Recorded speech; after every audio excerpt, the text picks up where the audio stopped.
Tere tulemast vaatama QTV 5. perioodi uudistesaadet, mis ühtlasi on ka selle õppeaasta viimane saade. Mina olen Rasmus. Ja mina olen Kristjan.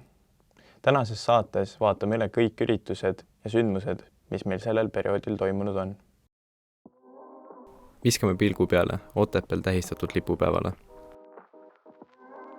Kuulame, mida arvavad olukorrast Ukrainas meie kooliõpilased. Ning lõpuks uurime, kus on õpilased käinud väljaspool kooli oma teadmisi täiendamas. 13. juunil saatsime pärast pikka õppeaastat 10. ja 11. klassid suvevaheajale. Enne suvevaheajale minekut toimus 10. ja 11. klasside aktus, kus valdkonnajuhid tegid õppeaastast kokkuvõtteid ning tunnustasid tublisid. Matemaatikuid oli esindamas Imbi Koppel, eesti keele valdkond Anneli Jõgioja, kauniste kunstide valdkond Eve Seere ja Laura Kruusamäe. Loodusteaduse õpetajate eest kõneles Alo Kivilo, kes rõhutas eriliselt puhkamise olulisust vaimse tervise hoidmiseks. Imbi Koppel vastas aktusel õpilaste kahele kõige populaarsemale küsimusele. Milleks matemaatika ja miks matemaatika? Ta rõhutas, et elus on vajalik loogiline mõtlemine, mida matemaatika arendada aitab. Lisaks õpetajatele astusid aktusel üles ka abituriendid Grete Kaio ja Johanne-Erik Ints, kes saatsid õpilased suvevaheajale õppeaastale tagasi vaatava oma loomingulise lauluga. Lisaks tunnustati aktusel edukaid õpilasi, kes lõpetasid kas 4 ja 5 või keskmise hindega 4,4. Kuulutati välja ka Petersoni karikavõitja klass, 10 A. Teise ja 3. koha pälvisid 12 C ja 11 B. 10 A saab kooli poolt ühistegevuse korraldamiseks 500 eurot. Kuulutati välja ka lemmikkõps 2022 võitjad. Aasta pärl Maie Kotka, aasta innustaja ning aasta teerajaja tiitlid teenis välja Anneli Jõgioja. 6. mail leidis aset loodusmooduli õpilaste väljasõit Narva roheenergiapäevale. Loodusõpilaste väljasõidul Narva süveneti roheenergia teemadesse. Üritus toimus Narva keeltelütseumis, kus kuulati ka õpilaste esitlusi. Lisaks tegid õpilased ka esitlusi erinevate roheenergia teemadest ja valdkondadest. 9. mail tähistati Petersonis Euroopa päeva, mille käigus testiti õpilaste teadmisi Euroopa kohta ning pandi proovile nende keelelised oskused. Euroopa päeva tähistamine toimus 9. mail Petersoni koolis koostöös Euroopa Parlamendi partnerkoolidega. Selle raames said õpilased osaleda Euroopa teemalises Kahoodis ja Juvenes Translatores Eelvor noortele tõlkjatele tõlkevõistlusel. Esra Tõnisson lentis, et esmakordselt toimunud üritusest soovitakse teada traditsioon. Kahoodis jõudis eduka lõpuni 17 osavõtjat, kellest kõige tublima saavutuse pälvisid Kerten Marik, Gert-Martin Kärner ja Andri Mägi, kõik 13. D-klassist. Tõlkevõistluse esikolmikusse jäi Raili Kängsepp 10. C-klassist, Heleri Uiboaed 10. F-klassist ja Eva-Mai Eensalu 10. D-klassist. 10.–14. mail toimus Itaalias iga-aastane lauluvõistlus Eurovisioon, kus Eestit esindas Stefan lauluga Hope. Võistluse võitjaks tuli Ukraina räpipunt Kalush looga Stefania. Küsisime õpilastelt, kes osutus nende lemmikuks ning mida arvavad nemad võidust. Tere, mina olen Maria ja mina olen Kristjan Jaak Petersoni gümnaasiumis, et saada teada siin olevate õpilaste arvamust hiljuti toimunud Eurovisioonist. Kas teie vaatasite Eurovisiooni? Ei vaatanud. Ei, natukene. Jaa. Vaatasin küll. Ja väga palju vaatasin. Natuke vaatasin. Jaa, vaatasin. Ei. Poole silmaga. Kusjuures ei vaadanud. Kas mingisugune riik tuli teil favoriidiks ka ära? Ei. Eesti muidugi. Võib-olla Armeenia. Ma arvan, et Portugal. Ei olnud, kõik oli siuksed, siuke mäh. Ukraina ikkagi. Miks? Hea laul oli. Eesti. Ja nagu te teate, Ukraina võitis ja kas te arvate, et see võit on kuidagi seotud poliitiliste põhjustega? No, laul oli hea, aga ma arvan, et see on poliitiline pigem. No natuke on ikka mõõtatud, kui vaadata Ukraina seisu praegu. Siis ikka riigid andsid hääli Ukrainale. Jaa, on küll, aga laul oli ka täitsa okei.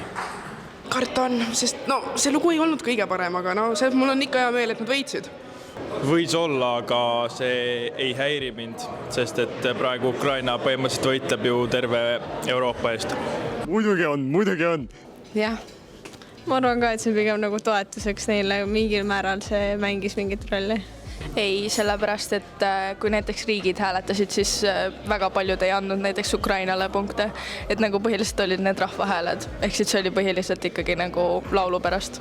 Kokkuvõtteks saame öelda, et paljud õpilased ei olnud vaadanud Eurovisiooni, kuigi sellegipoolest oldi teadlikud Ukraina võidust ning usuti, et võit oli mõjutatud geopoliitilistest sündmustest. 24. veebruaril tungis Venemaa Ukraina aladele, alustades sellega sõjakonflikti. Uurisime, millised on õpilaste seisukohad toimuvast sõjast. Viimasel ajal on paljude seas kirgi kütnud Ukraina sõda. Seega soovime uurida, mida arvavad meie kaasõpilased selle teema kohta. Kas kardate, et Venemaa võib rünnata ka Eestit?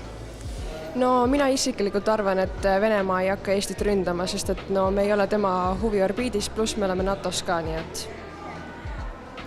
No ma loodaks ka väga, et nad ei ründaks ja ma arvan, et seda ei juhtu, aga kunagi ei tea. Eks see mingi hirm ikka on väikene, aga ma arvan, et me oleme NATO poolt piisavalt kaitstud hetkel. Ma arvan, et see on kindlasti võimalus, kuid nagu on ka kõik riigipead öelnud, siis oht on tegelikult väike, kui arvestades seda, et tegelikult me oleme NATOs ning ma ise ei usu, et mingi oht on, kuigi me kunagi ei tea, mida ka meie kallis Putin võib seal Venemaal korraldada. Ei karda. Sest ma ei usu, et Venemaa praegu ei saa isegi Ukrainas hakkama, nii et miks nad peaksid siia tulema?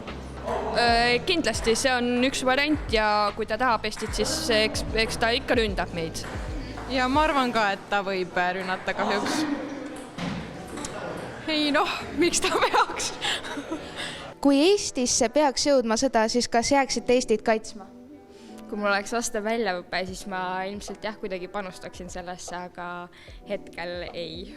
Ma arvan, kuna mina olen naissoost ja mul pole mingisugust väljaõpet ning ma ei ole kaitseväes käinud, siis arvan, et sõjarindel ei lähe, vaid üritaks kas toetada kuskil tagarindelt või minna üldse Eestist minema, oleneb sellest, kui suur oht see tegelikult on. No kui peab, siis ikka.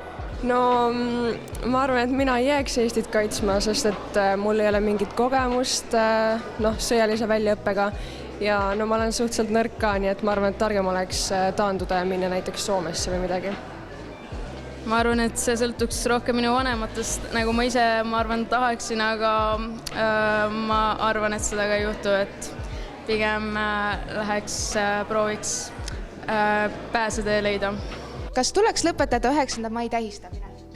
Ma arvan, et seda ei saa päris ära keelata, sest see on nii ammusest ajast juba ja me lihtsalt võikski seda rohkem ignoreerida ja samas ka aktsepteerida, et me ei saa seda päris ära keelata.